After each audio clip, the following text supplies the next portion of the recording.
ನಮ್ಮ Congress candidate BR Patil ರವರು margin ಏನೋ 10,000ದಲ್ಲಿ ಗೆಲ್ತಾರೆ, 89,000 ವೋಟ್ ತೆಗೆದುಕೊಂಡು, BJP 70,000. ಸೊ ಸುಭಾಷ್ ಗುತ್ತೇದಾರ್ ಅವರು ಕೂಡ ಒಂದು 697ರಲ್ಲಿ ಮಾರ್ಜಿನಲ್ಲಿ 2018ರಲ್ಲಿ ಗೆದ್ದಿರ್ತಾರೆ. ಆಗ ಇದನ್ನೆಲ್ಲ ಲೆಕ್ಕ ಹಾಕೊಂಡು ಆಗ್ತಾ ಇರ್ತದೆ. ಈಗ ಸೆಪ್ಟೆಂಬರ್ 25ರಲ್ಲಿ ಮುಖ್ಯಮಂತ್ರಿಗಳು ಸಿದ್ದರಾಮಯ್ಯ ಸಾಹೇಬರು ಒಂದು SIT ಸೈಬರ್ ಕ್ರೈಮ್ನಲ್ಲಿ ಫಾರ್ಮೇಷನ್ ಮಾಡ್ತಾರೆ. ಇದು ಕೂಡ ನಾವೆಲ್ಲ ಹುಡುಕ್ತೇವೆ ಕೊನೆಗೆ ಎಲ್ಲಿಗೆ ಹೋಗಿದೆ ಅಂತಂದರೆ, ಸೊ ನಮ್ಮ XMLA BJP MLA Subhash Guttedar ಅವರು ಕೆಲವು ದಾಖಲೆಗಳನ್ನು ಸುಟ್ಟಾಕಿದ್ದನ್ನೆಲ್ಲ ತಾವೆಲ್ಲ ಮಾಧ್ಯಮದಲ್ಲಿ ಅದನ್ನೆಲ್ಲ ನೀವೆಲ್ಲ ನೋಡಿದ್ದೀರಿ. ಒಂದು ರಿಪೋರ್ಟ್ ಎಲ್ಲ ಕೂಡ ಇದೆ. ರೈಡ್ ಕೂಡ ಕಂಡಕ್ಟ್ ಮಾಡಿದ್ದಾರೆ ಗುತ್ತೇದಾರ್ ಅವ್ರ ಮನೆಗೆ. ಸೊ ಆಗ ಭಾಳ ಜನ ಚಾರ್ಟೆಡ್ ಅಕೌಂಟೆಂಟು ಯಾರು ಅದರಲ್ಲೆಲ್ಲ ಇನ್ವಾಲ್ವ್ಮೆಂಟ್ ಆಗಿರ್ತದೆ. ಸೊ SIT ಅವರು ಲ್ಯಾಪ್ಟಾಪ್ ಕೂಡ ಸೀಸ್ ಮಾಡಿರೋದು ಇವೆಲ್ಲ ಕೂಡ ತಾವೆಲ್ಲ ಗಮನಿಸಿದ್ದೀರಿ. ಪ್ರತಿಯೊಬ್ಬ ವ್ಯಕ್ತಿಗೆ ಒಂದೊಂದು ವ್ಯಕ್ತಿಗೆ ಅಲ್ಲಿ ಯಾರು ಇದಕ್ಕೆ ಇನ್ವಾಲ್ವ್ ಮಾಡ್ಕೊಂಡಿದ್ರು 80 ರೂಪಾಯಿನ ಅವನಿಗೆ ವೇಜಸ್ ಆಗಿ ಒಂದು ವೋಟ್ ತೆಗೆದ್ರೆ 80 ರೂಪಾಯಿ ಅಂತ ಫಿಕ್ಸ್ ಮಾಡಿದ್ದು ಈಗಾಗಲೇ ಸ್ಟೇಟ್ಮೆಂಟ್ ಕೂಡ ಎಲ್ಲ ಕೊಟ್ಟಿದ್ದಾರೆ. ಸೊ ಈ ರೀತಿ ಎಲ್ಲ ನಡೆದಿದೆ. ರಿಪೋರ್ಟು ಸದ್ಯದಲ್ಲೇ ಬರ್ತದೆ. ಇದು ಏನಾಗ್ತದೆ ಅನ್ನೋದನ್ನು ನಾವೆಲ್ಲ ಕಾಯ್ಕೊಂಡು ಈಗ ಇದ್ದೇವೆ. ಈಗ ಹರಿಯಾಣದಲ್ಲೂ ಕೂಡ ಇದನ್ನ ನಮ್ಮ ಕಾಂಗ್ರೆಸ್ ಅಧ್ಯಕ್ಷ ವಿರೋಧ ಪಕ್ಷದ ನಾಯಕರಾದಂಥ ರಾಹುಲ್ ಗಾಂಧಿ ಅವರು ಬಗ್ಗೆ ಪ್ರೆಸ್ ಕಾನ್ಫರೆನ್ಸ್ ಮಾಡಿದ್ದಾರೆ. ಸೊ 25 ಲಕ್ಷ ವೋಟ್ ಅಷ್ಟು ಮ್ಯಾನಿಪುಲೇಟ್ ಆಗಿದೆ ಅನ್ನೋದು ಈಗಾಗಲೇ ತಿಳಿಸಿದ್ದಾರೆ. ಒಂದೇ ಮನೆಯಲ್ಲಿ ನಮ್ದು ಏನಂತ ಅಂತಂದರೆ, ರಾಹುಲ್ ಗಾಂಧಿ ಅವರ ಚಿಂತನೆ fight to protect the Indian constitution and democracy. ಈಗ ನಮಗೆ ಸಾರ್ವಜನಿಕರಿಗೆ public accountability, transparency, restoration of democracy, ಪ್ರಜಾಪ್ರಭುತ್ವನ ಉಳಿಸಬೇಕು ಅನ್ನೋ ದೃಷ್ಟಿಯಿಂದ ಈ ಒಂದು ದೊಡ್ಡ ಹೋರಾಟವನ್ನು ಮಾಡಿಕೊಂಡು ನಮಗೆ ಕರ್ನಾಟಕ ರಾಜ್ಯದಿಂದನೇ ಈ ಒಂದು ದೊಡ್ಡ ಹೋರಾಟ ಪ್ರಾರಂಭ ಮಾಡೋದ್ರಿಂದ AICC ಅವರು ಇಡೀ ದೇಶದಲ್ಲಿ ಎಲ್ಲ ಕಾರ್ಯಕರ್ತರಿಗೆ, ಮುಖಂಡಗಳಿಗೆ, PCCಗೆ, ನಾವು ರಾಷ್ಟ್ರಪತಿಗಳಿಗೆ ಮತ್ತು ಎಲೆಕ್ಷನ್ ಕಮಿಷನ್ ಅವ್ರಿಗೆ ನೇರವಾಗಿ ಜನರ ಅಭಿಪ್ರಾಯನ ತಿಳಿಸ್ಬೇಕು. ಇದು ಬರೀ ಕಾಂಗ್ರೆಸ್ ಪಕ್ಷದ ಹೋರಾಟ ಅಲ್ಲ, ಇದು ಇಡೀ ಪ್ರಜಾಪ್ರಭುತ್ವದ ಒಂದು ಜನ ತಮ್ಮ ಮತದ ಹಕ್ಕನ್ನು ಉಳಿಸ್ಲಿಕ್ಕೋಸ್ಕರ, ಸಂವಿಧಾನವನ್ನು ರಕ್ಷಣೆ ಮಾಡಲಿಕ್ಕೋಸ್ಕರ, ಪ್ರಜಾಪ್ರಭುತ್ವದ ಪರವಾಗಿ ನಿಂತಹ ಒಂದು ಹೋರಾಟ. ಎಲ್ಲ ಸಾರ್ವಜನಿಕರು ಕೂಡ ಪಕ್ಷ ಭೇದವನ್ನು ಮರೆತು ಧ್ವನಿಯಾಗಿ ಕಾಂಗ್ರೆಸ್ ಪಕ್ಷ ಯಾವಾಗಲೂ ಕೂಡ ನಿಂತ್ಕೊಂಡಿದೆ. ಇದನ್ನು ಮಾಡಬೇಕು ಅಂತೇಳಿ ನಾವು ಪ್ರಾರಂಭವನ್ನು ನಾವು ಮಾಡಿದ್ದೇವೆ.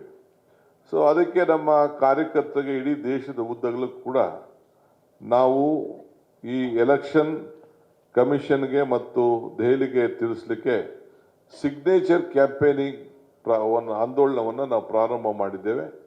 ಮುಖ್ಯಮಂತ್ರಿಗಳು ಕೂಡ ಕೆಲವು ಕಡೆ ಹೋಗಿ ಸಿಗ್ನೇಚರ್ ಮಾಡಿದ್ದಾರೆ. ನಾನು ಇಲ್ಲೂ ಮಾಡಿದ್ದೇನೆ, ರಾಯಚೂರು ಜಿಲ್ಲೆಗೆ ಹೋಗಿ ಮಾಡಿದ್ದೇನೆ, ಬೇರೆ ಬೇರೆ ಕಡೆ ಎಲ್ಲ ಹೋಗಿ ಮಾಡಿ. ಸೊ ಎಲ್ಲ ಕಡೆ ನಮ್ಮ ಕಾರ್ಯಕರ್ತರಿಗೆ ಉರುಪು ಮಾಡಿದ್ದೇವೆ. BLA ಕೂಡ ಬೇರೆ ವಿಚಾರ ಇದೆ, ಅದು ಬೇರೆ ನಾನು ಮಾತಾಡ್ತೇನೆ. ಇಲ್ಲಿ ನಮ್ಮ ರಾಜ್ಯದಲ್ಲಿ ಒಟ್ಟು ಈಗಾಗಲೇ 1,12,41,000 ಸಿಗ್ನೇಚರ್ನ ಮಾಡಿದ್ದೇವೆ.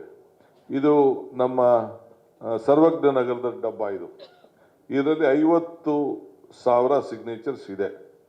ಇಲ್ಲೆಲ್ಲ ಪ್ರತಿ ಕ್ಷೇತ್ರದಿಂದ ಬಂದಿರೋದು, ಬಳ್ಳಾರಿಯಿಂದ ಬಂದಿದೆ, ಈಸ್ಟು, ಗದಗು, ರಾಯಚೂರು, ಕೊಪ್ಪಳ, ಧಾರವಾಡ, ಯಾದಗಿರಿ ಈ ರೀತಿ ಬಂದಿದೆ. ಇಲ್ಲೂ ಕೂಡ ಉಡುಪಿ, ಸೌತು ಎಲ್ಲ ಬಂದಿರೋಂಥದ್ದೆಲ್ಲ ದಾಖಲೆ ಇದೆ. ಬಟ್ 40 ಡಿಸ್ಟಿಕ್ಕಲ್ಲೂ ಕೂಡ ನಮ್ಮ ಪೊಲಿಟಿಕಲ್ ಡಿಸ್ಟ್ರಿಕ್ಟ್ಸ್ 40 ಡಿಸ್ಟಿಕ್ ಇದೆ. ಆ ಡಿಸ್ಟಿಕ್ದೆಲ್ಲ ಕೂಡ ನಾವು ಸಿಗ್ನೇಚರ್ ಕ್ಯಾಂಪೇನ್ ಮಾಡಿದ್ದೇವೆ.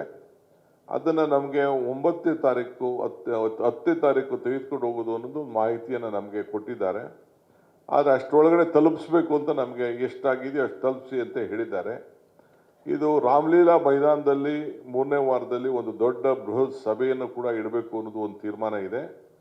ಸೊ ನಮಗೆ ತಲುಪಿಸ್ಬೇಕು ಅಂತೇಳಿ ನಾನು ಝೂಮ್ ಮೀಟಿಂಗ್ಗಳನ್ನ ಕಂಡಕ್ಟ್ ಮಾಡಿದ್ದೀನಿ. AICC ಜನರಲ್ ಸೆಕ್ರೆಟರಿ ಮಾಡಿದ್ದಾರೆ, ಜನರಲ್ ಸೆಕ್ರೆಟರಿ ಆರ್ಗನೈಸೇಷನ್ ಮಾಡಿದ್ದಾರೆ, ನಮ್ಮ ಬ್ಲಾಕ್ ಅಧ್ಯಕ್ಷಗಳು ಮಾಡಿದ್ದಾರೆ. ಎಲ್ಲ ಭಾಳ ಪ್ರಾಮಾಣಿಕವಾಗಿ ಒಂದು 8 ಕಡೆ ಬಿಟ್ಟರೆ ಬೇರೆ ಕಡೆ ಎಲ್ಲ ಚೆನ್ನಾಗಿ ನಡೆದಿದೆ.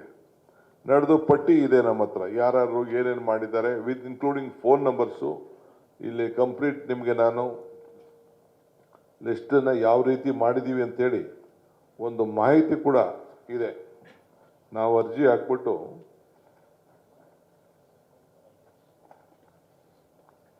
ವಿತ್ ಸಿಗ್ನೇಚರ್ಸು, ಅವ್ರ ಅಡ್ರೆಸ್ಸು, ಅವ್ರ ಫೋನ್ ನಂಬರ್ಸು ಎಲ್ಲ ಮಾಹಿತಿಯನ್ನು ಒಂದೊಂದು ಪುಸ್ತಕದಲ್ಲಿ ಕೂಡ ರೆಡಿ ಮಾಡಿ ನಾವೆಲ್ಲ ಬೂತ್ ವೈಸು ಕೊಟ್ಟಿದ್ದೇವೆ.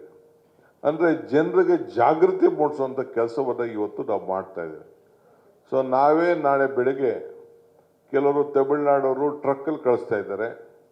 ನಾನು ಒಂದು 12 ಜನ ಡಿಸ್ಟಿಕ್ ಪ್ರೆಸಿಡೆಂಟ್ಗಳು ಯಾರು ಹೆಚ್ಚಿಗೆ ಜವಾಬ್ದಾರಿ ತೆಗೆದುಕೊಂಡು ಅವರದ್ದು ಕೈಲಿ ಒಂದೊಂದು ಫ್ಲೈಟಲ್ಲಿ ಒಂದು 20 kg 30 kg ಹಾಕ್ಲಿಕ್ಕೆ ಅವಕಾಶ ಇದೆ. ಇನ್ನು ಹೋದ್ರೆ ಲಾರಿಲಿ ಕಳಿಸಿದ್ರೆ ಲೇಟ್ ಆಗ್ತದೆ ಅಂತೇಳಿ ಮುಂಚಿತವಾಗಿ ಒಂದು 10 ಜನ ಕಳಿಸಿಸ್ಬಿಟ್ಟು ಅದೇ ಚಾರ್ಜ್ಗೆ, ಲಾರಿ ಚಾರ್ಜ್ಗೆ 10 ಜನ ಹೋಗಿ ಬಂದ್ಬಿಡ್ಬೋದು.